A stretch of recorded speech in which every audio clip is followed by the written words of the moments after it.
나이 들어서 마음 편하게 사는 법. 누구나 꿈꾸지만 막상 현실은 그렇지 않다는 걸 우리 모두 잘 알고 있어요. 젊을 때는 나이 들면 편해지겠지, 인생이 여유로워지겠지 했지만 오히려 나이 들어서 더 외롭고 걱정도 많고 마음이 무거워지는 경우가 참 많죠. 그래서 오늘 이 시간에는요, 어떻게 하면 나이 들어도 마음 편하게 후회보다는 웃음으로 하루를 보내면서 살아갈 수 있을까 하는 이야기를 10가지로 나누어 보려고 해요. 그냥 교과서 같은 말이 아니라 우리가 실제로 부딪히는 상황들 속에서 어떤 생각을 하고 어떤 태도를 가지면 마음이 조금 더 가벼워지는지를 하나하나 예시와 함께 따뜻하게 풀어볼게요. 그리고 마지막엔 이 모든 내용을 한번 쭉 정리하면서 우리 앞으로 어떤 마음으로 살아가면 좋을지도 함께 나눌게요. 자, 그럼 편안하게 앉으셔서 같이 걸어보실까요? 첫째, 비교를 멈추면 마음이 편해집니다. 살다 보면 자기도 모르게 남과 비교하게 되는 순간들이 정말 많죠. 특히 나이 들면 더 그래요.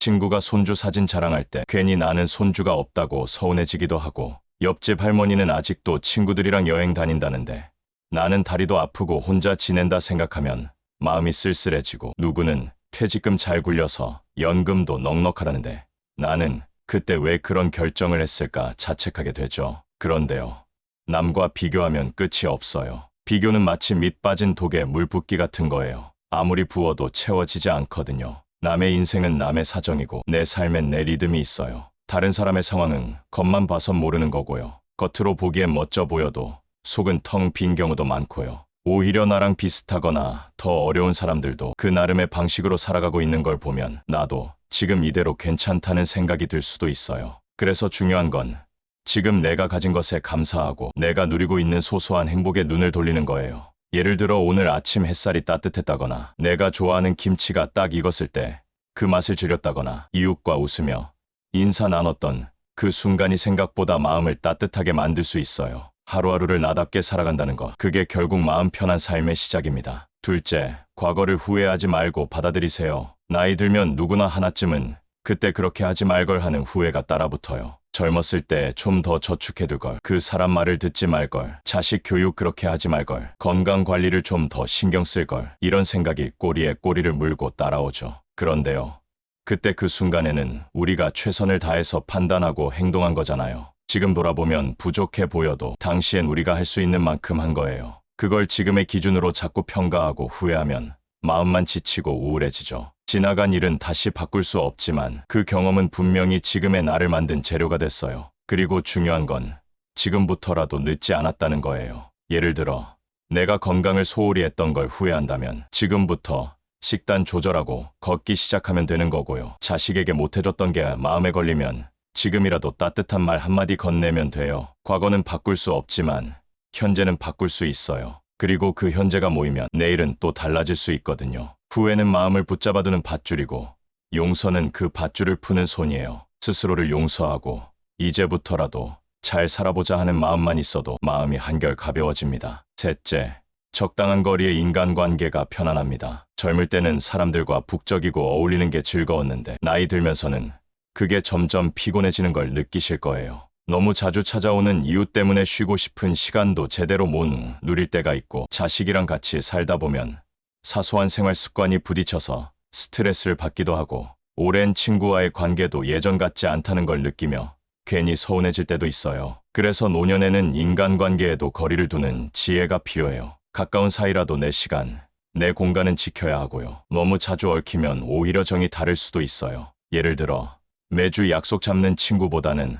한 달에 한 번 만나더라도 서로 반가운 관계가 더 오래가고요. 자식에게 모든 걸 맞추기보단 서로 지켜야 할 선을 정하는 게 오히려 관계를 더 건강하게 만들어요. 때론 거절도 필요해요. 하기 싫은 걸 억지로 하면 나중엔 더 큰 불편함이 오거든요. 정중하게, 하지만 분명하게 내 의사를 표현하는 연습도 꼭 필요합니다. 나는 그 시간에 좀 쉬고 싶어 라든가 요즘은 조용히 지내는 게 더 좋더라라고 말하는 것도 용기예요. 사람 사이도 햇살처럼 따뜻하지만 부담스럽지 않게 거리를 유지하면 더 오래도록 편안한 관계가 이어져요. 넷째, 몸이 편해야 마음도 편해집니다. 나이 들수록 병원 갈 일이 많아지고 몸 여기저기서 신호가 오기 시작하면 마음까지 축 처지기 쉬워요. 예전처럼 기운도 없고 관절도 뻐근하고 아침마다 일어나는 것도 버겁게 느껴질 때가 많죠. 친구 만나자고 해도 귀찮고 밖에 나가려다가도 괜히 힘들기만 하겠지 싶어 포기하게 되니까 점점 더 집에만 있게 되고요. 그런데 이렇게 몸이 점점 굳어가고 움직이지 않다 보면 마음도 같이 움츠러들어요. 예를 들어 무릎이 안 좋아져서 산책을 안 나가게 되면 햇빛도 못 쐬고 이웃이랑 인사 나눌 기회도 없어지고 결국 우울감이나 외로움이 깊어질 수 있어요. 또 당뇨나 고혈압 같은 만성질환이 있으면 먹는 것부터 스트레스를 받고 약 시간 맞추는 것조차 부담이 되기 시작하죠. 잠도 깊게 못 자고 자꾸 깨게 되면 다음날 온종일 기운이 빠져서 아무것도 하기 싫어지고요. 그래서요. 몸을 편하게 유지하려면 작은 습관부터 다시 만들어야 해요. 아침에 눈 뜨자마자 스트레칭 몇 분, 오후엔 가볍게 동네 한 바퀴 걷기, 저녁에는 너무 무겁지 않은 식사와 따뜻한 차 한 잔. 이런 리듬이 몸과 마음을 다독여줘요. 그리고 무리하지 않으면서도 꾸준히 움직이는 습관은 노년 건강의 핵심이에요. 내 몸을 아끼고 챙기면 내 마음도 자연스럽게 편안해지니까요. 다섯째, 돈보다 마음의 여유가 중요합니다. 노년에는 돈 걱정이 참 크게 다가오죠. 일을 더 할 수도 없고 생활비는 줄일 수가 없고 자식에게 손 벌리긴 미안하고 이런저런 고민이 계속 머리를 떠나질 않아요. 그런데 돈이 많아도 불안한 사람이 있고 돈이 많지 않아도 마음이 여유로운 사람이 있어요. 그 차이는 단순히 통장에 있는 숫자보다 그 돈을 어떻게 바라보고 쓰느냐에서 생겨요. 예를 들어 연금이 작다고 아무 데도 나가지 않고 집에서만 있는 분은 점점 삶이 위축되고 자식한테 혹시 부담될까봐 뭐 하나 사달란 말도 못하고 혼자 끙끙 앓고 있으면 마음의 병이 더 깊어지죠. 반면에 생활은 검소하더라도 내가 하고 싶은 거 하면서 소소하게 취미 생활을 하거나 친구와 차 한잔하는 걸 소중하게 여기는 분은 훨씬 더 활기차고 건강하게 지내요. 결국 돈은 쓰기 위해 있는 거고 잘 쓰면 나를 기쁘게 하고 삶에 활력을 주는 도구가 돼요. 무턱대고 아끼기만 하면 오히려 내 삶이 메말라요. 노후에는 지금 나를 위한 소비가 필요해요. 꼭 비싼 걸 하라는 게 아니라 내가 좋아하는 것에 가볍게 쓰는 거죠. 꽃을 사서 창가에 두고 손주에게 작은 선물을 주고 좋아하는 음악 CD를 하나 사서 들어보는 것만으로도 마음이 환해질 수 있어요. 여섯째, 혼자 있는 시간이 꼭 외로운 건 아닙니다. 노년이 되면 주변의 사람이 점점 줄어들어요. 친구들은 건강 문제로 멀어지고 자식들은 바쁘다며 연락이 뜸해지고 배우자와도 대화가 줄어드는 시기가 오죠. 처음엔 이런 고요함이 너무 낯설고 외롭게 느껴질 수 있어요. 하지만 혼자 있는 시간은 꼭 외로운 시간이 아니에요. 오히려 그 시간에 내가 나를 돌보고 마음을 정리하고 하고 싶었던 걸 할 수 있는 여유가 생기죠. 예를 들어 예전에 배우고 싶었던 그림을 다시 시작해본다거나 책을 천천히 읽으며 생각을 정리한다거나 손글씨로 일기를 써보는 것도 좋아요. 이렇게 혼자만의 시간을 잘 활용하면 오히려 마음이 더 단단해지고요. 누군가에게 의지하지 않아도 스스로를 즐겁게 할 수 있다는 자신감도 생겨요. 외로움은 사람 수가 아니라 내 안의 만족감에서 오는 거예요. 혼자서도 따뜻하고 단단하게 살 수 있다면 그건 정말 멋진 노년이에요. 일곱째, 자식에게 너무 기대하지 마세요. 부모로서 자식이 잘 되길 바라는 마음은 끝이 없지만 그 기대가 지나치면 오히려 실망과 서운함만 쌓이게 돼요. 특히 나이 들수록 자식에게 의지하고 싶고 함께 있길 바라는 마음이 커지는데요. 자식은 그 나름의 삶을 살고 있고 우리가 원하는 만큼 마음을 쓰지 못할 수도 있어요. 예를 들어 명절 때마다 같이 보내길 바랐는데 자식이 여행을 간다고 하면 서운해지고 힘들 땐 전화 한 통 없이 지내는 걸 보면 내가 이렇게까지 했는데 하는 마음이 들죠. 하지만 그 서운함이 깊어질수록 관계는 더 멀어지게 돼요. 그래서 기대를 조금만 내려놓고 자식이 아니라 나 자신을 돌보는 쪽으로 관심을 돌려보세요. 자식은 내 삶의 전부가 아니고 나는 나대로의 삶을 충분히 살아갈 수 있는 존재예요. 자식에게 주는 사랑은 조건 없이 주되 거기서 오는 보상이나 보답은 바라지 않을 때 마음이 더 편안해집니다. 여덟째,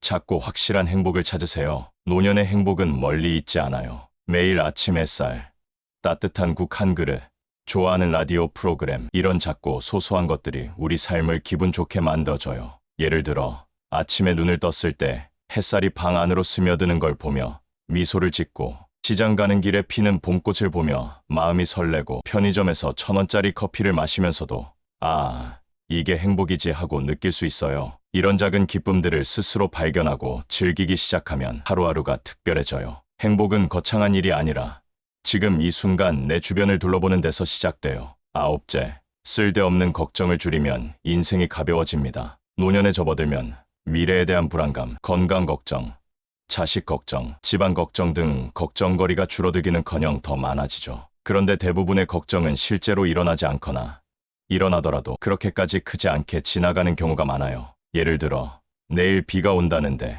나들이를 못 가면 어떡하지 하고 미리 걱정하다가 정작 당일엔 햇살이 쨍쨍한 경우, 병원 결과가 안 좋을까 걱정했는데 생각보다 별일 없었던 경우, 자식이 실수하면 어쩌나 불안했는데 잘 넘어간 경우처럼요. 걱정은 마음의 먼지예요. 자꾸 쌓이면 숨이 막히고 시야가 흐려져요. 그럴 땐 깊게 숨을 들이쉬고 지금 눈앞에 있는 현실에 집중해 보세요. 걱정보다 중요한 건 내가 오늘 어떻게 살고 있느냐예요. 열째, 오늘 하루를 의미 있게 보내세요. 내일이 어떻게 될지 모르고 미래가 불안할수록 우리는 오늘을 더 단단하게 살아야 해요. 오늘 하루를 잘 보냈다는 만족감은 내일을 살아갈 힘이 되거든요. 예를 들어 오늘 아침에 이불을 개고 창문을 열며 상쾌한 공기를 마셨다면, 오후에 좋아하는 음악을 들으며 커피 한 잔에 여유를 누렸다면, 저녁에 손주 목소리를 잠깐이라도 들었다면 그 하루는 충분히 의미 있었던 거예요. 하루에 하나씩이라도 내가 뿌듯함을 느낄 수 있는 일을 만들어 보세요. 작고 사소한 것들이 쌓여서 인생을 바꿔요. 오늘을 충실히 살면 내일도 두렵지 않아요. 자, 오늘 이렇게 늙어서 마음 편하게 사는 법에 대해 10가지 이야기를 나눠봤는데요. 결국 중요한 건 남과 비교하지 않고 과거를 끌어안고 내 몸과 마음을 잘 돌보며 인간관계도 건강하게 유지하고 돈과 시간도 내 방식대로 쓰며 작고 확실한 행복을 놓치지 않는 삶이라는 거예요. 인생은 결국 오늘 하루하루가 쌓여서 만들어지는 거니까요. 지금 이 순간이 가장 소중하다는 마음으로 남은 날들을 조금 더 따뜻하고 편안하게 살아가 보면 어떨까요? 오늘 이야기 마음에 와닿으셨다면 구독과 좋아요, 알림 설정까지 부탁드릴게요. 다음 이야기에서 또 함께해요.